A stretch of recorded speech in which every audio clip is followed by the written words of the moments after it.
Hi to everyone who's just joining the call. I can see that the attendee numbers are just going up. We'll just give it another minute or so before we kick off with the webinar. But delighted to have you here today. And we're going to be discussing the Development Economics MSc and Sustainable Finance and Accounting. If you want to put what country you're from in the chat and introduce yourselves, that would be great. And if you've got any questions throughout, you can just pop them into the chat box.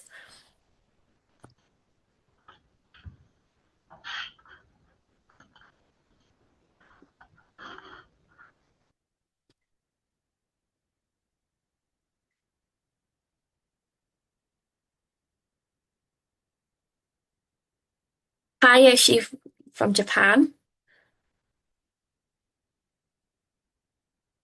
Great to have you with us today.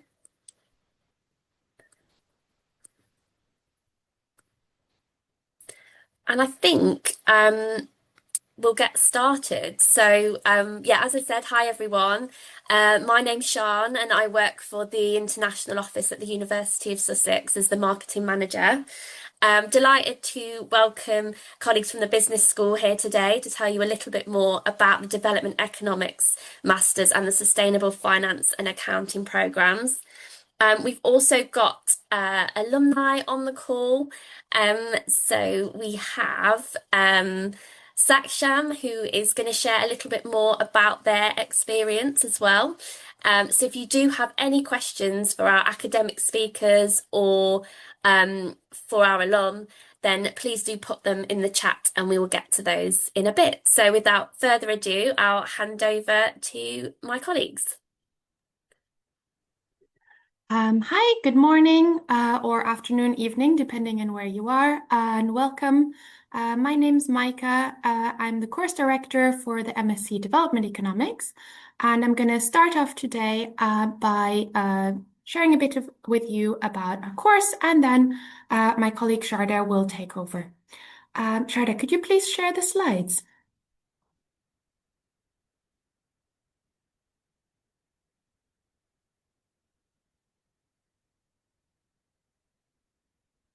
So I'm going to start off by talking a bit about the business school in general. So throughout the business school, we actually have a lot of exciting experts in fields around development and sustainability. As you may know, Sussex as a whole, not just the business school, but our various departments, including the Institute for Development Studies. So jointly, we are ranked #1 in the world for development studies and have been for quite a few number of years running now. Within our economics department, we have a lot of outstanding researchers working on international development and various related fields such as public policy, labor, trade, energy. So we have a lot of relevant expertise within the economics department. Then our accounting and finance department has really big strength in the fields of sustainability, social responsibility and governance, and also in terms of climate finance.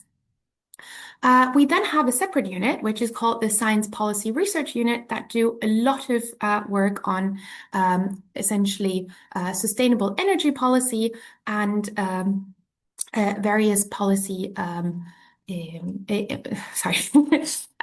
various sustainable policy fields.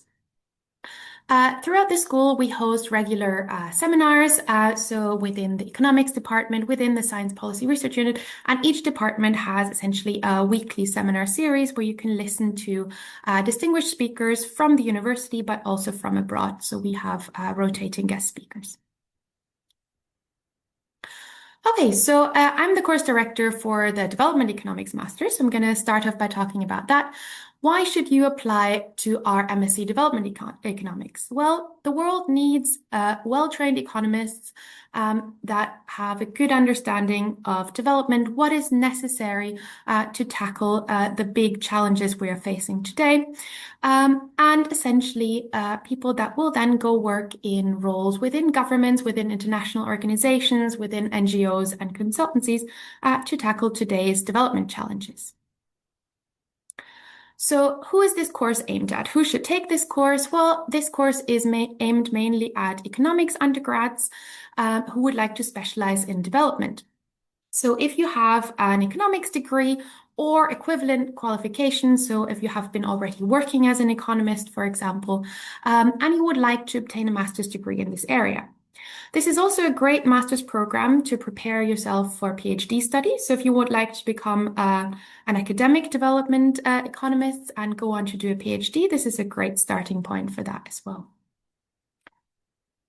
Okay, so what will you learn in this course? Well, on one hand, you will get a rigorous training in economics. So you will become a proper trained development economist with a good understanding of economic theories, how they apply to development issues, and up-to-date methods of analysis. But you'll also engage a lot with current debates. You'll work with real-world data and appreciate the nuances in the debates around different development topics today. So there'll be a lot of focus on evaluating policy, also developing policy, and how you can frame complex development challenges in economic terms. You're going to learn a lot of data analysis. So we're going to have processing and analyzing data using sophisticated tools and softwares. You're also going to learn to communicate your findings to both technical and non-technical audiences. So talking to economists, but also talking to the general public. You're going to learn to apply ethical standards in research and work effectively in diverse teams. So our master's program tends to be very diverse, very international, and that gives you essentially great training to work together in really diverse teams. How is this master organized? Well, we've got in the first term, you're going to learn about analytical methods, and this includes essentially using software for statistical analysis. You're going to do development microeconomics, so looking at the different challenges in development from a microeconomic lens. You're going to learn econometric methods. And you're going to do some microeconomic analysis, so essentially conceptual background for analyzing the real world through a microeconomic lens. The second term is going to focus more on macroeconomics. We're going to do the development lens and also more broadly the concepts in macroeconomic analysis. Going to have more econometric methods and general research methods for economists, which is going to involve replicating real research and learning how to frame and organize your own research project. Then over the summer, you're going to do your dissertation, and here you have the option of doing this with a placement or an internship, where you can work in an organization with hands-on economists, essentially getting a real idea of how you can apply this work in the real world after your studies. This is also a great way to improve your networks. So you're going to gain real world experience, but also have a chance to essentially get in contact with economists in relevant organizations that you might want to work at afterwards.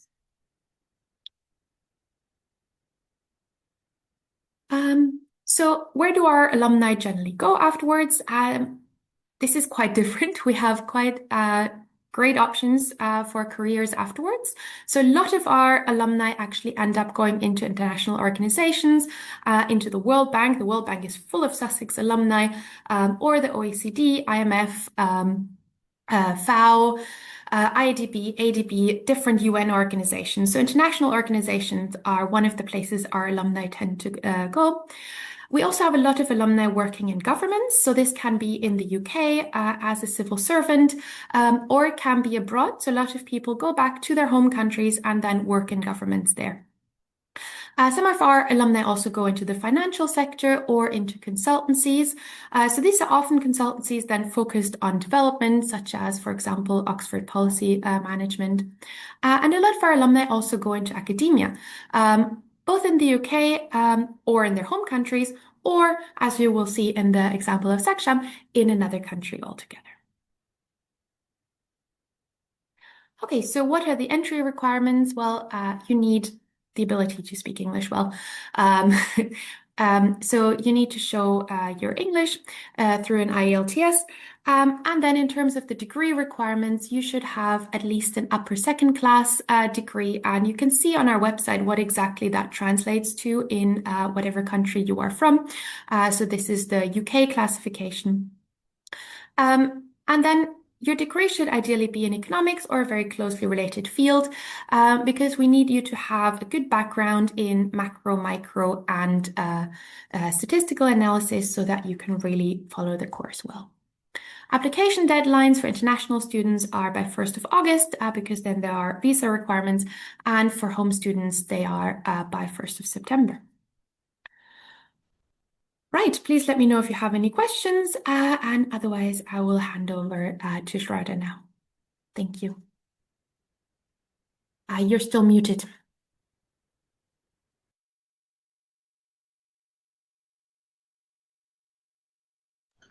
Yeah, thank you so much, Maika. So I'm Sarada Krishnan. I am the course director of MSc Sustainable Finance and Accounting. So today I'm going to talk to you a bit about the degree and also some broader information, provide some broader information about the school. So let's start with why would you choose to study MSc Sustainable Finance and Accounting? I'm sure that you're all aware of how sustainability has, been an integral part of various sectors, industrial sectors, and that includes the finance and accounting sector. So environmental, social, and governance issues have played an important part in investment decisions, and therefore there is a parallel kind of increase in job roles in that area. There is a demand for people with expertise, interdisciplinary knowledge in the area of finance, accounting, as well as sustainability. So, who should take this course?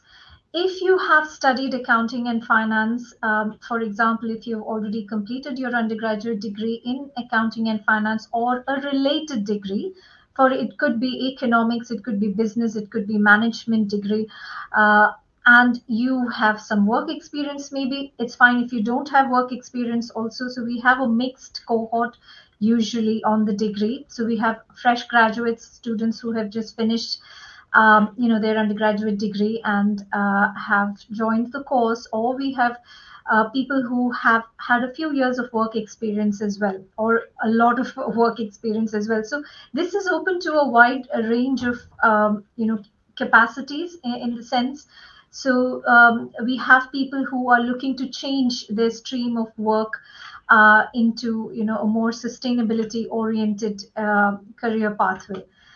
So you could have professional qualifications or experience of equivalent standing and are looking to gain a master's qualification in this area of study. So just a point for you to note is that the accounting and finance that you learn on this course is entirely different to traditional accounting and finance. So overall understanding of accounting and finance is more than adequate to do this. So for example, what is the module that is similar to accounting on this course? It is sustainability reporting. So sustainability reporting is entirely different to traditional accounting. So you do not necessarily have to be a full-fledged expert on accounting and finance to be on this course. So what will you learn on the course? First of all, you will expand your skills in environmental accounting, corporate governance, and climate and green finance. So as I mentioned, it is an interdisciplinary area. There are also modules that explore the role of accounting and finance in the growing integration of sustainability and accountability practices. So we are looking at both the private sector and public sector demands for different types of interdisciplinary job roles. Develop valuable skills, including breaking down complex problems, decision making under uncertainty, intercultural communication, and awareness of the business context. So, when we talk about the business context, we are talking about a global context. As you know, corporate sectors and public sectors are looking to implement sustainable development goals, the SDGs. I'm sure you've heard of them. And as part of the implementation of sustainable development projects, definitely, what is a key factor is the financing of these projects. So a key element of the definition of sustainable finance is the money that goes into running these projects. So the financing of sustainable development projects is an integral part of the definition of sustainable finance. So implementing these projects, whether it's in the private sector, so whether it's corporate entities or whether it's public sector, for example, UN related projects and other projects that are run by organizations such as the World Bank or financed by World Bank, IMF, etc. In addition to this, the MSA is designed in line with recommendations by major professional bodies such as the Global Association of Risk Professionals and the Chartered Institute of Securities and Investment. Moving on to the curriculum structure, you will have 2 terms during the course. So the first term, starting in September, is also known as the autumn term, will have 4 core or mandatory modules. So these modules include accounting, organizations, and society, which provides a qualitative, what I mean is a non-numerical perspective on how accounting integrates with different dimensions of organizations and the society. Then we have sustainability accounting and reporting, which focuses on how corporates and public sector entities report on the implementation of sustainability initiatives as well as major sustainable development projects. We then have sustainable business finance module, which looks at the integration of environmental, social, and governance aspects into business finance decisions and calculations as well. We also have sustainable development, which has been incorporated into this course with the aim of targeting job market demands for public sector expertise in the area of sustainable finance and accounting. So by public sector, what I mean, it could be local UK government, it could refer to European governments, it also refers to international organizations related to the UN, as I mentioned earlier. So these are the 4 core modules in the first term, that is from September to December in the autumn term. We then move on after a winter break, we then move on to the spring term. And in the spring term on the course, you will have total 5 modules. Out of these 5 modules, 3 modules are mandatory or core modules. And you will have the option of choosing 2 out of 3 modules listed on the right-hand side of this slide. So the first module, accountability and ethics, deals with supply chain related aspects of sustainability in the context of accountability mechanisms, human rights issues, labor issues, etc., and the approaches adopted by different organizations to deal with these issues.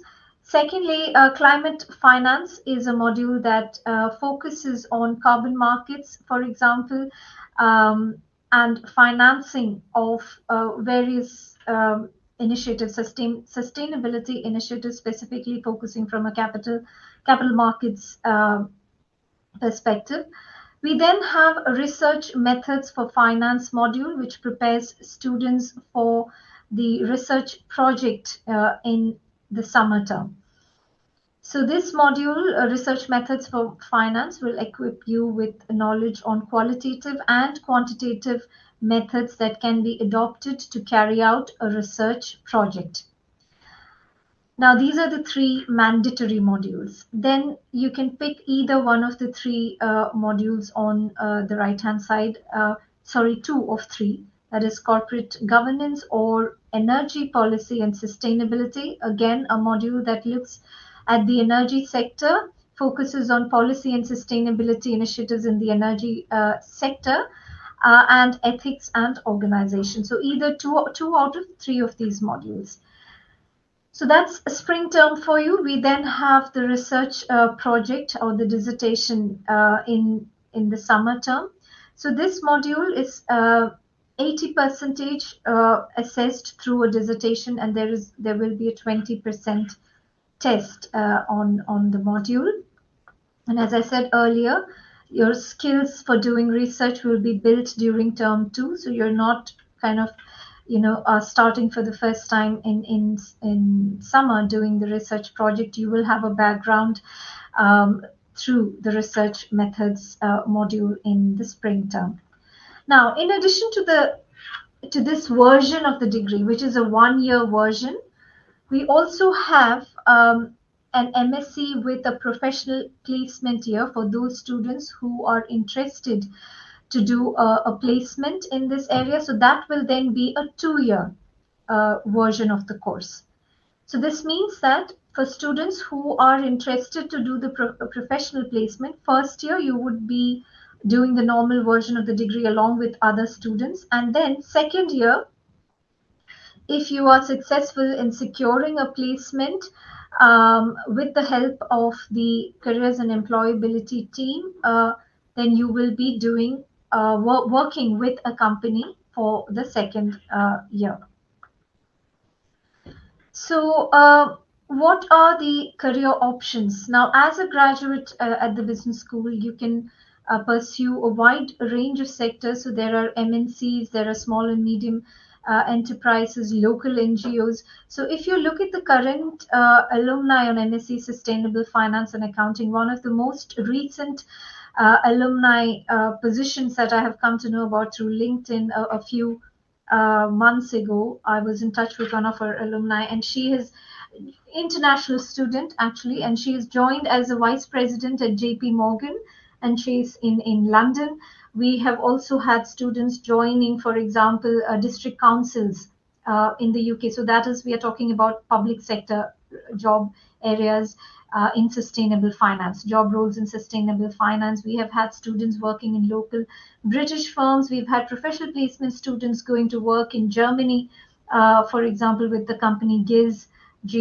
I'm sure you've heard of it. So we have also students going into government departments. So one of our students a couple of years ago, he joined the Colorado State Public Health Department in the US in the emissions trading division.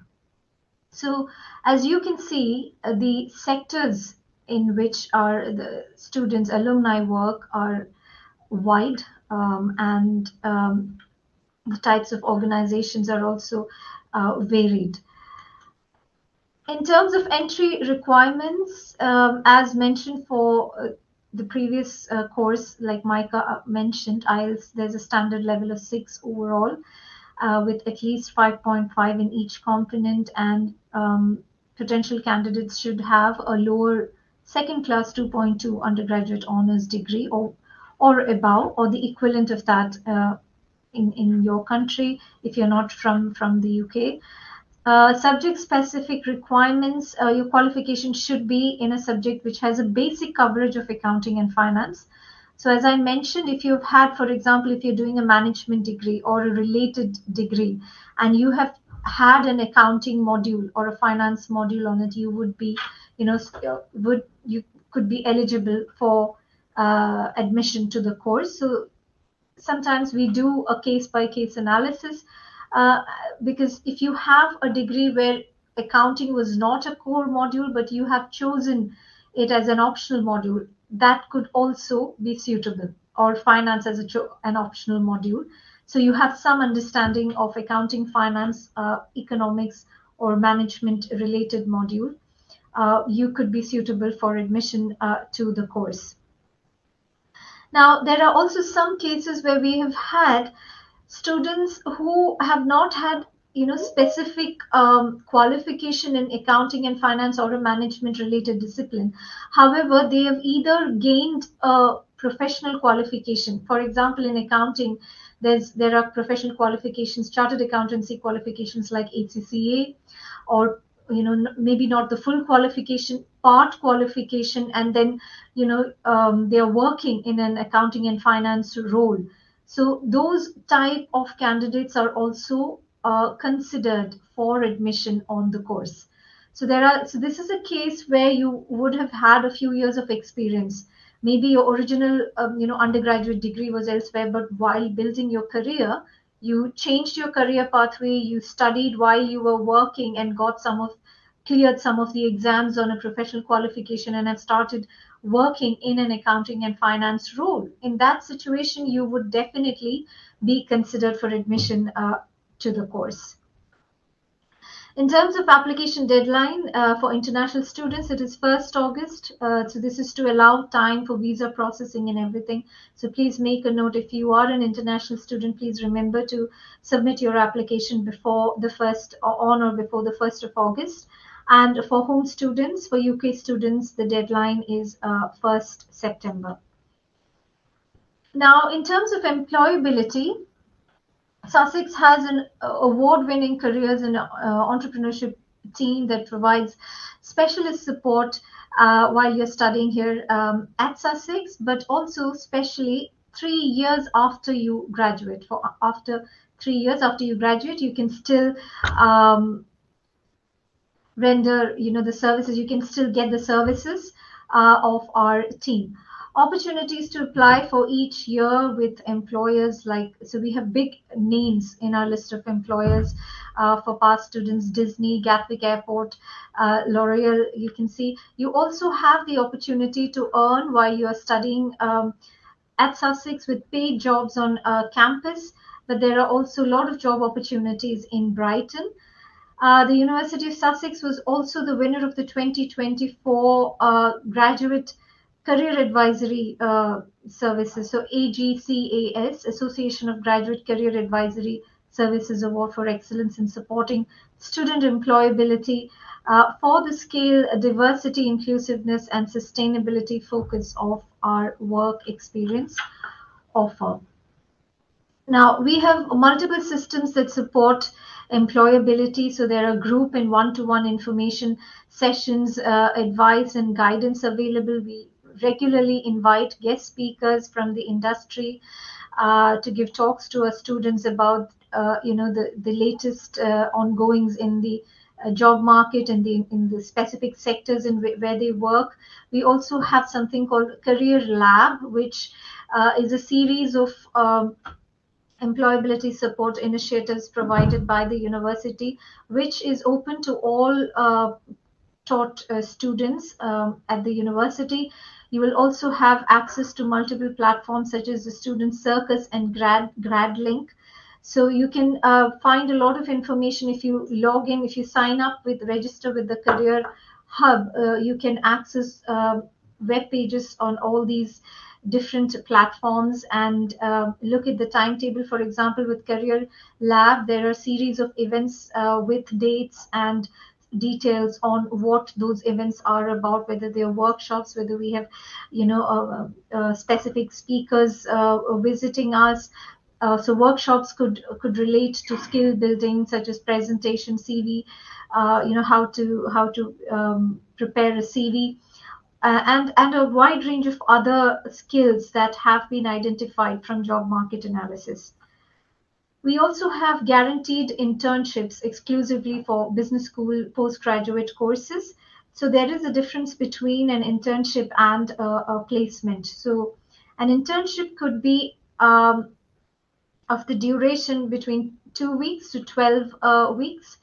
And they are optional, and some are paid internships. They can also be part-time, and they are usually part-time and fit around student timetables. So you can choose from an online internship or a student consultancy. So a student consultancy is where you pitch a business solution to an employer. Now, for those of you who are interested to start your own, business, if you have a business plan in mind, let's say you wanted to start your own business, then this is the best place for you to be at. Business school offers a lot of support, as you can see from this slide. We are the winner of the 2024 Entrepreneurship Catalyst Award at the National Enterprise Educator Awards. So across the UK, we won this particular award in competition with other universities. So you can build your entrepreneurial, you can build on whatever idea that you have in your mind and develop your skills. You can participate in award-winning programs and gain practical support and guidance on freelancing, starting a business, social enterprise, or creative projects. Moving on to scholarships, we have a Sussex Alumni Scholarship, which provides unlimited £3,000 scholarships for previous Sussex graduates returning to study a master's degree. So this is for students who have secured an undergraduate degree from the University of Sussex. We also have country scholarships, unlimited £4,000 scholarships for applicants who are nationals of the listed countries, that is Bangladesh, Egypt, Kenya, Nepal, Nigeria, Pakistan, Sri Lanka, Vietnam. We also have an unlimited £5,000 scholarship for applicants who are nationals of Turkey and India. Chancellor's International Scholarships provides a limited number of scholarships for international master's applicants with exceptional academic achievement. So you can find more details about this on our website. We also have a Climate Leaders Scholarship with a limited number of £3,000 scholarships available to active environmentalists bringing about real world behavior. So if you are, if you have been actively participating in environmental related initiatives, then this could be something which you could look into. Technopolis UK Master Scholarship, it's one £14,000 scholarship. So it is of course, scholarships are competitive, plus one-to-one mentoring for a Black British student starting a master's in the University of Sussex Business School. For further details about your fees and funding options and scholarships, please follow the link on this slide. Now we will open the forum for our alumni students to talk to you about their experiences. Saksham and Javier, over to you. Hi, thanks so much again for the opportunity, and grateful to be back to my alumni, master's institution, albeit virtually. Without taking too much time, I think so. I was a part of the master's, the master's program in development economics between the years 2017 and 18. And I think I can speak to the topic of interest. I think I came with a background in economics and psychology, and I was really interested in applying those core principles to development economics, and that's what got me into the course. I think through the course, one thing that I must really suggest that stands out is that the professors and the lecturers that we learn from, they actually serve on live projects, and they really come with a lot of real world experience in both kind of the technical expertise and also engaging with real world policymakers, at least in the context of the course that I was in. So we had Professor Adam McKay, Annemie Martins, Barry, and all of these, great teachers, I must say, who gave hands-on learning, including Stata packages, and also sharing anecdotes from their experiences in the classroom, of course. So that helps. What might be of interest is also that, I did take up the option for dissertation, by doing an internship abroad, which is that I came back to India to do some data collection, and there was support from Professor Annemie Martins. And I think that was an unforgettable experience because it allowed me really hands-on quasi-experimental kind of an experience, which I must say I couldn't have gotten in any other master's program. So without you thinking that I'm trying to kind of oversell, but I think at least my experience says that the kind of training that I received during the master's allowed me to go on to work at research institutions, and also, in fact, support, other academic projects. I worked as a part of a consulting team which supported building out India's nudge unit. And following which, I also have consulting assignments in this private space. And now I'm doing a PhD in behavioral economics from the University of Wisconsin. But I think the reason I introduce all of these things is that a solid foundation in economics is what the course was able to provide, and also meet incredible people like Maika and others during my time who we have been in touch with over the time. I'm really happy to answer any questions, and I'll just pause here. And if there are any questions from me, more than happy to answer. Thanks, Saksham. That's really insightful. I really liked your bit about that you did your dissertation was overseas. Is that correct? So it just sounds really practical. And you got that sort of hands-on experience that the University of Sussex Business School can offer. I'm just looking to see if there's any questions in the chat. I can't see any yet, but I've got a couple that I can ask you. So one of the things I was going to say was if you had a tip that you would give to someone interested in studying, an accountancy course at the University of Sussex Business School at master's level, whether it be development economics or another course, is there anything that would be like your one standout piece of advice that you'd give to someone who's thinking about studying at Sussex?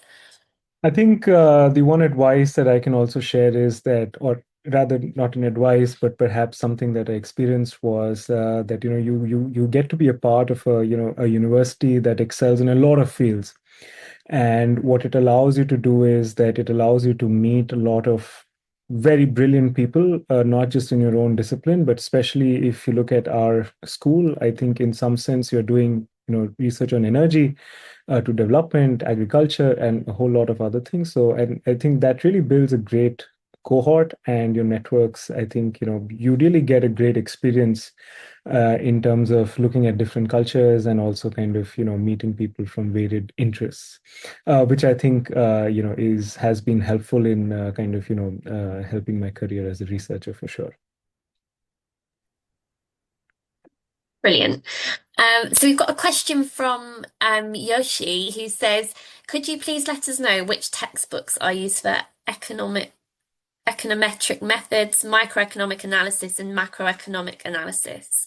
I don't know if one of the academic speakers wants to take that one. It may be that we could follow up with a book list afterwards.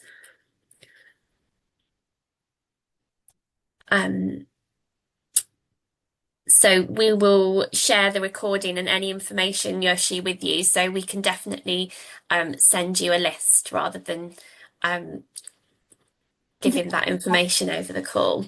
Yeah, so I think I can give sort of a general I think overview if we want to know sort of what the level is, but the exact textbooks might change from year to year. So I would want to consult with the module conveners to make sure that this is up to date for next year and I'm not giving you outdated information.